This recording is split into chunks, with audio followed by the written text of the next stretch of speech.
Emperor Valdric stood on the highest tower of his golden palace, watching his massive red dragon circle the sky above the capital city. The beast's wings cast shadows over the market squares below, and people scattered like ants whenever it flew overhead. This pleased the emperor greatly. Fear meant respect, and respect meant power. Look at them run. Valdric chuckled to his advisor, Lord Marcus, who stood nervously beside him. Even a glimpse of inferno sends them fleeing to their homes. The dragon was truly magnificent.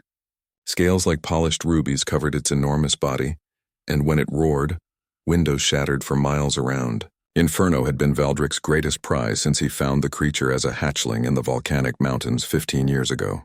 Now fully grown, the dragon measured over 60 feet from nose to tail, with teeth as long as swords and claws that could crush stone. "Your Majesty's dragon is indeed fearsome," Marcus agreed, though his voice trembled slightly. Even the emperor's closest advisors were afraid of the beast. Valdric had built his entire reign around Inferno's power. No neighboring kingdom dared to challenge him when they knew he commanded such a creature. Trade agreements always favored his empire because merchants feared what might happen if they refused his terms. Even his own nobles never questioned his decisions, knowing that Inferno roosted just outside the throne room. The emperor loved to tell stories about his dragon's conquests. How Inferno had burned down an entire forest when bandits tried to hide there. How the dragon had melted the gates of Castle Ironhold when Duke Ferdinand attempted rebellion. How merchant ships would change course just to avoid flying over his territory.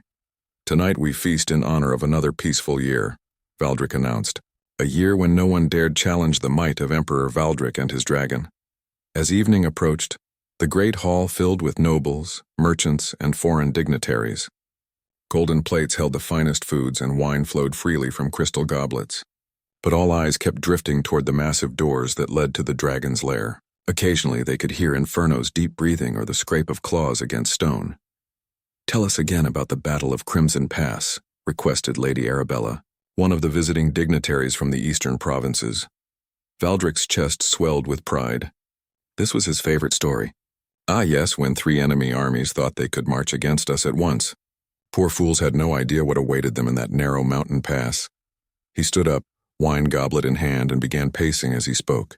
5,000 soldiers entered that pass thinking they would catch us trapped between the rocks. But Inferno was waiting on the cliff tops above. One roar from my magnificent beast and half their army fell to their knees in terror. The guests listened with rapt attention, even though most had heard this tale many times before. The dragon's fire turned their shields to molten metal and their armor to furnaces.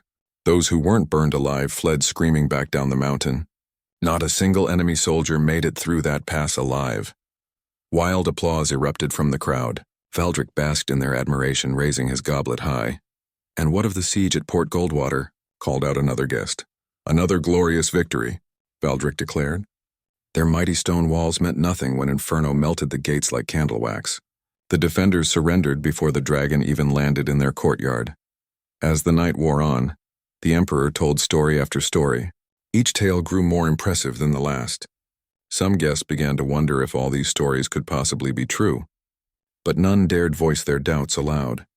Meanwhile, far from the palace celebrations, a young girl named Luna sat by a small campfire in the ruins of what had once been the village of Thornwick.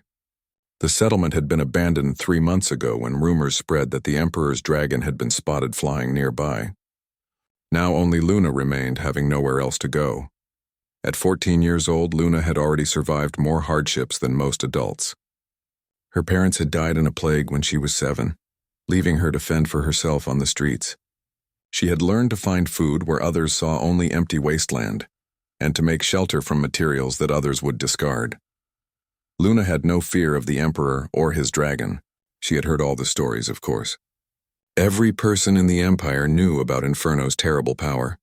But Luna had noticed something that others had missed. In all the tales of the dragon's victories, the beast only appeared when its enemies were already afraid. She had seen the dragon flying overhead many times during her travels. It was certainly large and impressive, but Luna had observed that it never actually attacked unless people fled first. When rabbits scattered at its shadow, the dragon ignored them. When wolves stood their ground near a carcass, the dragon circled but never landed. This made Luna curious rather than frightened.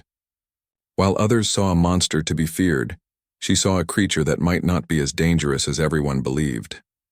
As she poked at her small fire with a stick, Luna made a decision that would change everything. Tomorrow she would set out for the capital city, not to flee from the dragon like everyone else, but to see for herself what this legendary beast was really like. The next morning, as Emperor Valdric woke with a slight headache from too much wine, Luna began walking toward his palace. She carried only a small pack with some dried bread, a water flask, and a handful of wild berries she had gathered. Behind her, the abandoned village of Thornwick stood empty and silent. Ahead lay the greatest city in the empire, where the most feared dragon in the world lived under the command of the most powerful emperor in the land. Luna smiled as she walked. Soon she would discover the truth about Emperor Valdric's fierce dragon, and that truth would surprise everyone, including the emperor himself. Luna's journey to the capital took 3 days of steady walking along dusty roads. She passed several abandoned farms and empty villages, all evacuated because their inhabitants feared the dragon might visit. The emptiness made Luna even more curious about why everyone was so terrified of a creature they had never actually encountered up close. On the third evening, she finally saw the golden spires of Emperor Valdric's palace rising above the city walls. The capital was enormous, with thousands of buildings crowded together behind massive stone fortifications. Even from a distance, Luna could see the dragon's tower jutting up from the palace complex like a dark finger pointing at the sky. As Luna approached the city gates, she noticed something strange. Despite being the largest city in the empire, very few people were walking the streets. Market stalls stood half empty, and those citizens who were outside moved quickly with their heads down, constantly glancing at the sky. The guards at the gate barely looked at Luna as she entered. A lone, ragged girl posed no threat to anyone, and they were more concerned with watching for any sign of the dragon's approach. Luna made her way through the winding streets toward the palace. She had no plan beyond getting close enough to observe the famous dragon. As she walked, she overheard conversations that revealed just how deeply the fear had taken root. "My sister says she saw Inferno flying over the eastern districts yesterday," whispered one woman to another.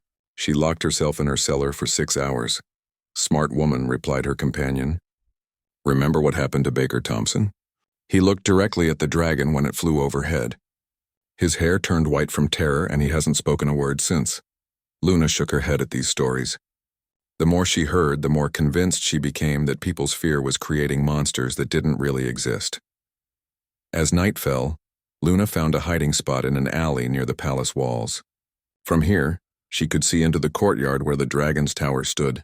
The massive structure was built like a volcano, with an opening at the top where smoke occasionally drifted out.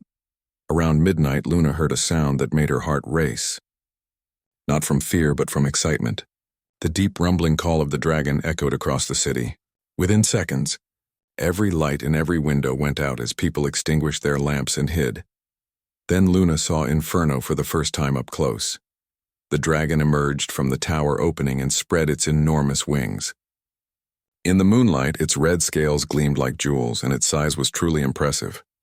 Luna estimated it was even larger than the stories claimed. But as she watched the magnificent creature, she noticed something that confirmed her suspicions. The dragon's movements were slow and deliberate, almost lazy. It stretched like a cat waking from a nap, yawned broadly enough to show all its fearsome teeth, and then simply lay down on the tower's platform. Within minutes, gentle snoring sounds drifted across the courtyard. Luna smiled in the darkness. This was not the behavior of a savage beast hungry for destruction. This was a sleepy, perhaps even lonely creature that had learned to play a role. The next morning, Luna positioned herself where she could observe the palace courtyard more clearly. She watched as servants brought food to the dragon's tower, but instead of throwing the food and running away in terror as the story suggested, the servants approached calmly and even seemed to talk to the dragon in friendly tones.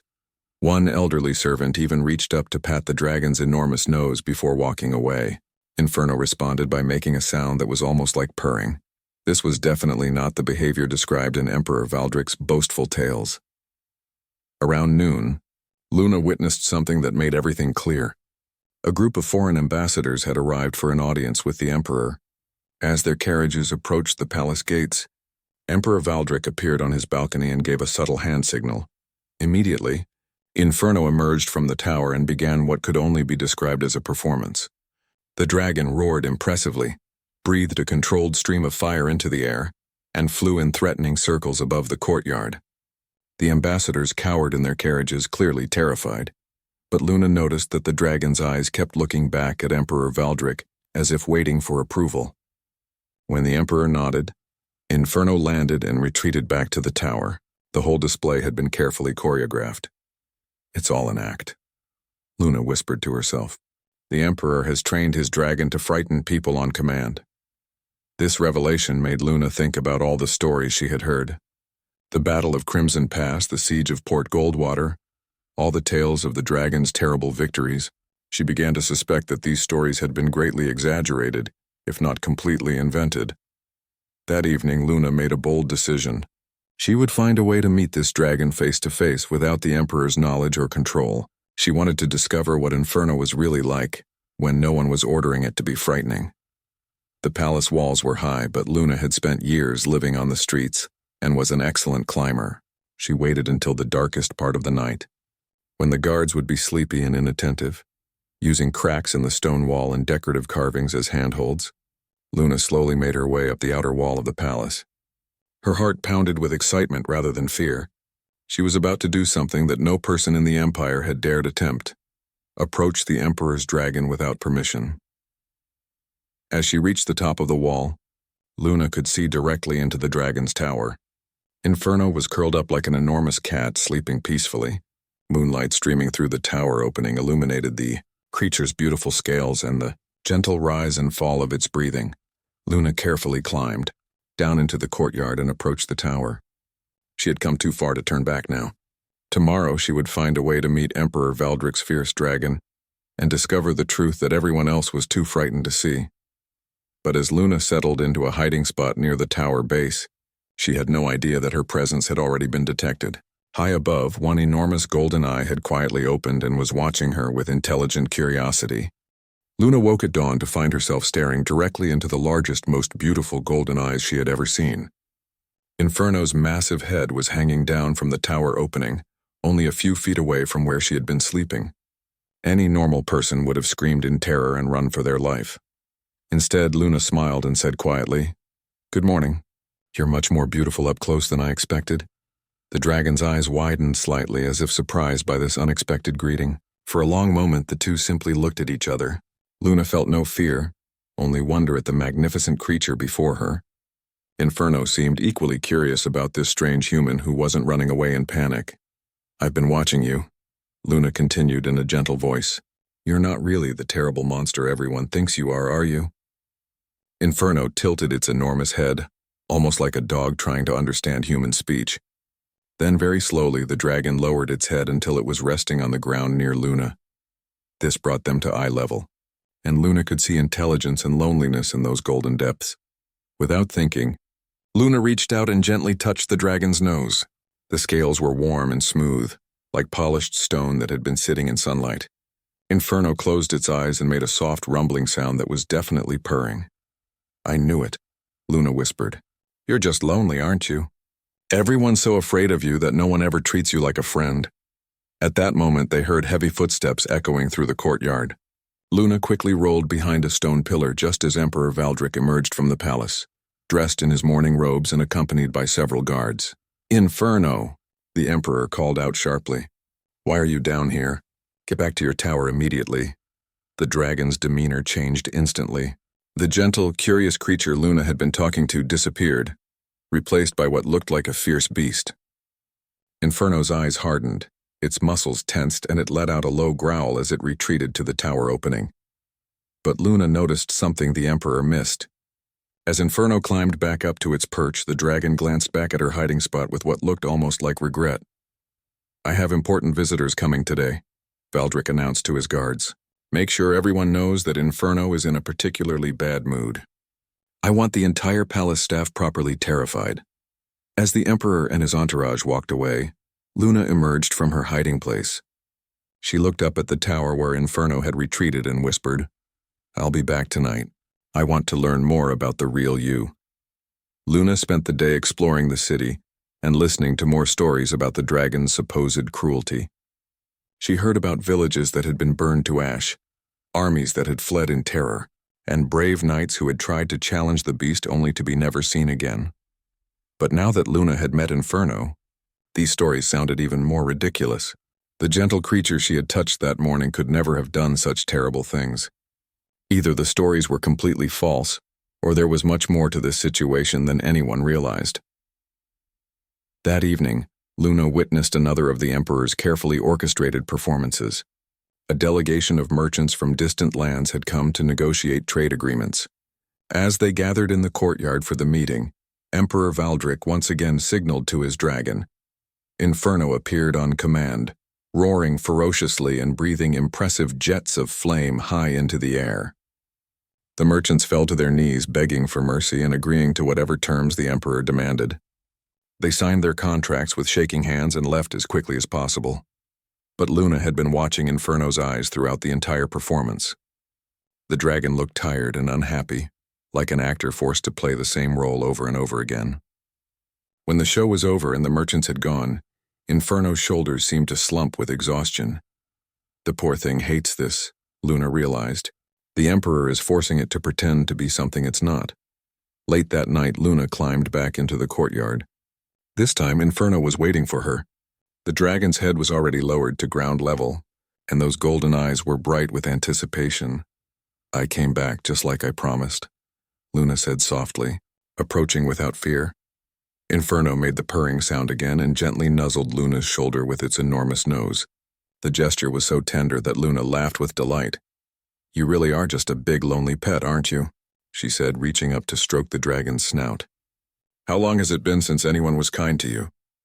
As if understanding her question, Inferno looked toward the palace with what could only be described as sadness.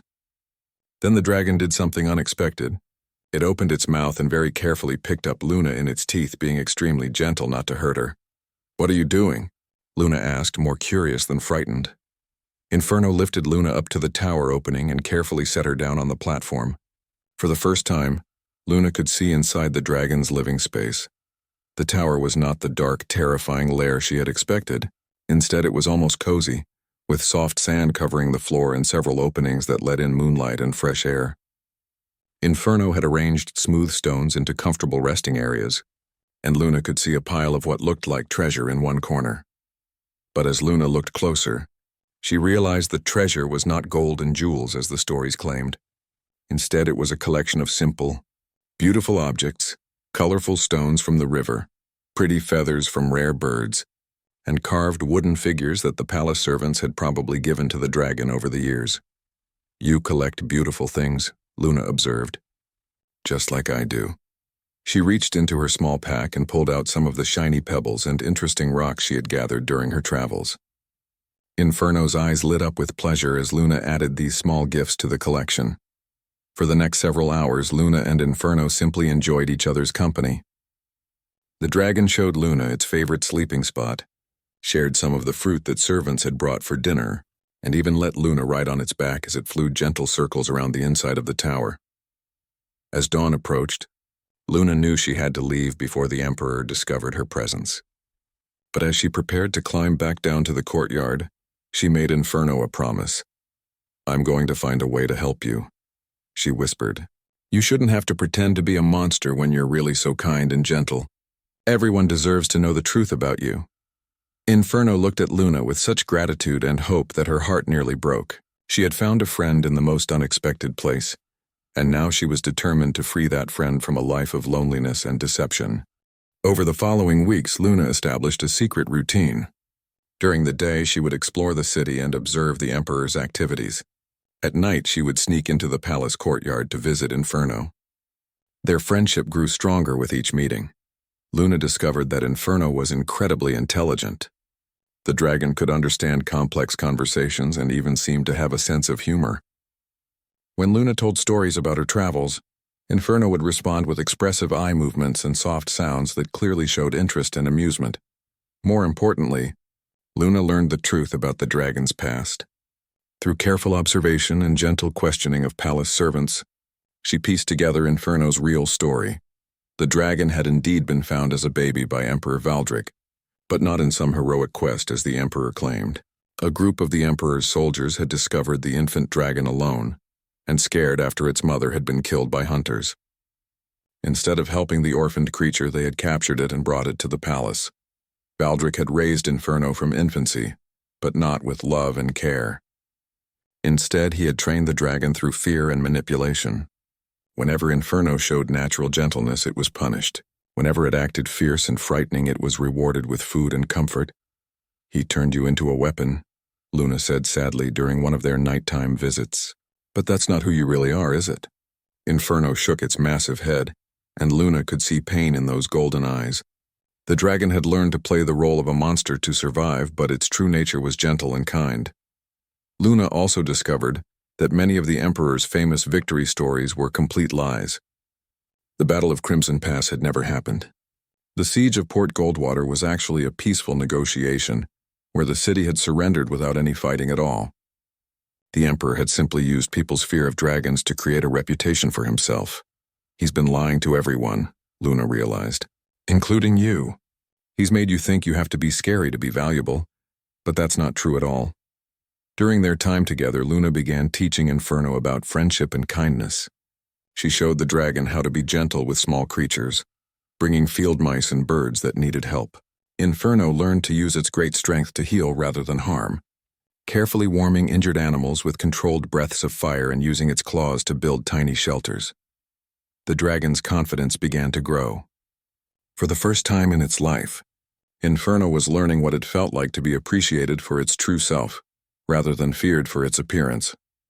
But their secret friendship could not remain hidden forever. One morning, Emperor Valdric was meeting with his war council when a scout brought disturbing news. "Your Majesty," the scout reported nervously, "our spies in the neighboring kingdoms report something strange. They say people are starting to question whether your dragon is really as dangerous as the stories claim." Valdric's face darkened. "What do you mean?" "Some of the younger nobles are saying that no one has actually seen Inferno attack anyone in years. They're beginning to wonder if the dragon's reputation is based more on fear than fact." The Emperor slammed his fist on the table. "Impossible! Everyone knows the power of my dragon. The stories of Inferno's conquests are told throughout the Empire." "Yes, Your Majesty," the scout continued carefully, "but there are rumors that these stories might be exaggerated. Some people are even suggesting that someone should test whether the dragon is really as fierce as you." Claim. This news filled Valdric with panic. His entire power structure was built on people's fear of Inferno. If that fear disappeared, his empire would crumble. Foreign kingdoms would challenge him, his own nobles might rebel, and trade agreements would fall apart. "We need to remind everyone why they should fear us," Valdric declared. "Arrange for a public demonstration of Inferno's power. Something dramatic that will end all these foolish doubts." That afternoon, the Emperor announced that there would be a grand festival in 3 days. All the citizens of the capital would gather in the Great Plaza to witness a special display of the dragon's might. Valdric planned to have Inferno perform the most terrifying show ever seen, complete with roaring, fire-breathing, and perhaps even the destruction of some old buildings to prove the dragon's destructive power. But Valdric had no idea that his announcement was overheard by someone who would change everything. Luna was hiding near the palace windows when she heard the Emperor's plans. Her heart sank as she realized what this meant. Valdric intended to force Inferno to put on the most frightening performance yet, reinforcing all the lies and fear that kept the dragon trapped in its lonely role. That night, Luna climbed to Inferno's tower with a heavy heart. She found the dragon looking unusually sad, as if it somehow knew what was coming. "You heard about the festival, didn't you?" Luna asked gently. Inferno nodded slowly, its golden eyes filled with resignation. The dragon had performed these shows many times before, but Luna could see that each one became harder to bear. "I won't let him do this to you anymore," Luna said firmly. "You don't have to pretend to be a monster just because he trained you to act that way. You have choices now." But Inferno looked at Luna with doubt and fear. The dragon had been controlled by Emperor Valdric for so long that it couldn't imagine disobeying, even with a friend's encouragement. "I know you're scared," Luna continued, taking the dragon's enormous head in her small hands, "but I believe in the real you, the kind, gentle, intelligent dragon that collects pretty stones and helps injured animals. That's who you really are, and it's time the world met the real Inferno." Over the next 2 days, Luna worked patiently with her friend. She helped Inferno remember what it felt like to make choices based on kindness rather than fear. She reminded the dragon of all the gentle moments they had shared and encouraged it to trust in its own goodness. "When the festival comes," Luna said, "you don't have to do what the Emperor expects. You can choose to show everyone who you really are instead." The night before the festival, Luna made a decision that would shock the entire empire. She would attend the public demonstration, and when the moment was right, she would step forward to stand beside her friend. Together, they would show everyone the truth about Emperor Valdric's supposedly fierce dragon. As Luna prepared for what might be the most dangerous day of her life, she felt no fear. She had found something worth fighting for, a friend who deserved to be free and a truth that needed to be told. The day of the festival arrived with great fanfare. Emperor Valdric had spared no expense in creating a spectacle that would remind everyone of his power. Colorful banners hung from every building, and the great plaza had been cleared to accommodate thousands of spectators. Citizens came from across the empire to witness what the emperor promised would be the most impressive display of dragon might ever seen. Foreign dignitaries, neighboring nobles, and even some of Valdric's potential enemies had been invited to attend. The emperor wanted everyone to see proof of his terrifying power. Luna positioned herself near the front of the crowd, her heart pounding with nervousness and determination. She had spent the morning preparing for what she was about to do, knowing that her actions could change everything. As the crowd gathered, Luna overheard conversations that revealed just how deeply the fear had taken root in people's minds. "I heard the dragon burned down an entire forest just yesterday," whispered one merchant to another. "My cousin says it can melt," steel with a single breath, added a visiting noble. "They say anyone who looks directly into its eyes turns to stone," claimed an elderly woman. Luna shook her head sadly. All these stories were false, but people believed them because they had never been given a chance to know the truth. At noon, Emperor Valdric appeared on the royal platform, dressed in his most impressive armor and surrounded by his guards. His voice boomed across the plaza as he addressed the crowd. "Citizens of the Empire and honored guests," he announced. "Today you will witness why no kingdom dares challenge us, why no enemy stands against us, and why the name of Emperor Valdric is feared across the known world." The crowd cheered nervously, excited and terrified at the same time. "Behold the might of Inferno, the most fearsome dragon that has ever lived." At his signal, the massive doors of the dragon's tower swung open. But instead of the fierce roar everyone expected, there was only silence. "Inferno," Valdric called out, his voice carrying a note of irritation. "Show yourself." Still nothing happened. The Emperor's face began to redden with embarrassment and anger. This was not how the demonstration was supposed to begin. "Inferno," Valdric shouted, his voice cracking with fury. "I command you to appear." Finally, the dragon emerged from the tower. But something was different about Inferno's demeanor. Instead of the fierce, threatening posture everyone expected, the dragon moved slowly and reluctantly. Its head was lowered, and its golden eyes looked sad rather than savage. The crowd murmured in confusion. This didn't look like the terrifying monster from all the stories. "Roar!" Emperor Valdric commanded. "Show them your power." Inferno opened its mouth, but instead of a fearsome roar, only a soft rumbling sound emerged. It was almost like a sigh. Valdric's face turned purple with rage. "What is wrong with you?" "Breathe fire." "Spread your wings." "Terrify them as I have taught you." But Inferno remained motionless, looking more like a sad, tired animal than a fierce dragon. The crowd began to whisper among themselves, clearly confused by what they were seeing. That was when Luna stepped forward. "Stop," she called out in a clear, strong voice that carried across the entire plaza. Every head turned to look at this small, ragged girl who dared to interrupt the Emperor's demonstration. Gasps echoed through the crowd as Luna walked calmly toward the center of the plaza. "Who dares interfere with the ceremony?" Valdric demanded, his voice shaking with fury. "My name is Luna," she replied, continuing to walk forward without fear. "And I'm here to tell everyone the truth about your dragon." The guards moved to stop her, but Luna was already too close to Inferno. The dragon had seen her approaching and, for the first time that day, showed signs of life. Inferno's golden eyes brightened and the dragon lowered its massive head toward Luna. "Seize that girl," Valdric screamed. "She's disrupting the ceremony." But as the guards rushed forward, Something extraordinary happened. Luna reached out and gently placed her hand on Inferno's nose, just as she had done so many times before. The dragon closed its eyes and made that soft purring sound that Luna knew so well. The entire crowd fell silent.